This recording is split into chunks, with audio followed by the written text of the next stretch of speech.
4 దశాబ్దాలు బలమైన మనకి వ్యవస్థ బలం ఉండి నేను మీ బాధ నేను అర్థం చేసుకున్నాను.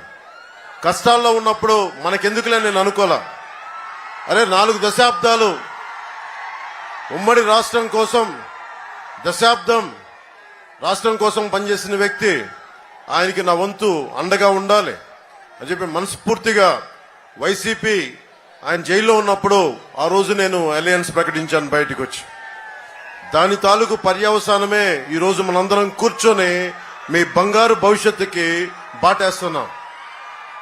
ఇది చాలా త్యాగాలు సిద్ధపడి, మీకు తెలుసు గత 10 సంవత్సరాల్లో ఒంటరి నిర్మాణం పార్టీ 2.5 సంవత్సరాలు 3 సంవత్సరాల నుంచి ఎంత బలంగా పెరిగామో తెలుసు. కానీ అన్ని తట్టుకొని తగ్గించుకొని జనసేనను తగ్గించుకొని, ఎందుకంటే నాకు వైసీపీ వ్యతిరేక ఓటు చీలడం ఇష్టం లేదు. ఆ మాట ఎందుకన్నాను, నాకు సరదా కాదు. ఇక్కడ ఇంతమంది యువత, ఆడపడుచులు, యువతులు, పెద్దలు, మహిళలు, యువకులు ఉన్నారు. ప్రతి ఒక్కరిని మోసం చేసిన ఈ ప్రభుత్వాన్ని గద్దె దింపకపోతే నాకేం జరగదు, చంద్రబాబు గారికి ఏం జరగదు, ఏ రాజకీయ నాయకులకు వేరే వెళ్ళిపోతారు. కానీ నాకున్న ఇక్కడ నుంచున్న యువతులు గాని, ఆడపడుచులు గాని, ఇక పక్కన కూర్చున్న యువకులు కానీ, మేడల పైన మిద్దెల పైన ఉన్న పెద్దలు, యువకులు కానీ, రైతాంగం కానీ, మనకి చేతి పరిశ్రమల వారు కానీ, ఉద్యోగస్తులు కానీ అందరూ కూడా నలిగిపోతారు.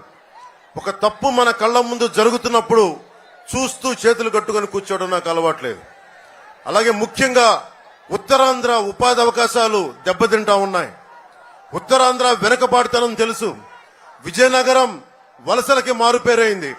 ఇక్కడ వలసలు ఆగాలి, ఉత్తరాంధ్ర వలసలు ఆగాలి, శ్రీకాకుళంలో వలసలు ఆగాలి, విజయనగరంలో వలసలు ఆగాలి, ఇక్కడ పరిశ్రమలు రావాలి, ఇక్కడ యువతి యువకులకి ఉపాధి అవకాశాలు రావాలి. అదే బలమైన ఆలోచన తీసుకొని నేను పొద్దున ప్రకటించాను.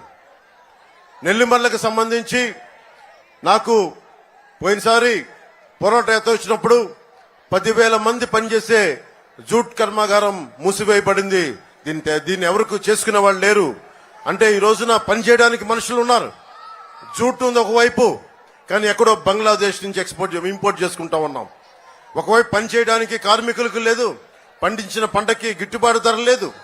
ఇవన్నీ ఎన్డీఏ ప్రభుత్వం రాగానే, తెలుగుదేశం, జనసేన, భారతీయ జనతా పార్టీ రాగానే దీన్ని జూట్ మిల్ ని ఇక్కడే ఉండేలా చేస్తాం, తెరిపించేలా చేస్తాం.